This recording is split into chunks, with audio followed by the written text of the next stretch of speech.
This gentleman had a facelift somewhere else and had a very long incision that was wider. It did not look good.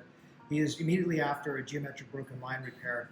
I want to show this video for a couple of reasons. One is, this is his ear flipping back. My incisions for facelift end about right here. So you can see that they should be pretty invisible with the ear in a good position. Even when it's raised, I do what's called a trichophytic closure, which allows the hairs to go through the scar.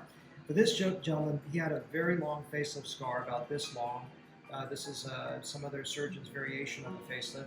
It left a very wide white scar, so I did a geometric broken line repair, which means little triangles, squares, trapezoids to minimize the linearity of it. I also took out wider segments of whitened scars that did not look good, but I want you to see this is about 10 times longer than my facelift scars, and it's going into a zone which is very hard to cover. So this is an area, especially with the gentleman, he doesn't wear long hair. I'm not too certain why the scar was this long, but I'm going to show you the scar vision on the other side.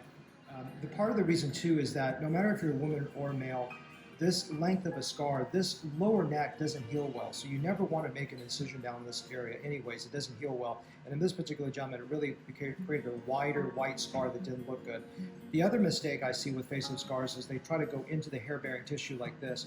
When you do this, you have a step off and hair loss in here, which sometimes is even worse in a scar like this. But I don't need to make an incision this long. I can rotate redundant skin without having to make the incision this long. So my incisions are about this short.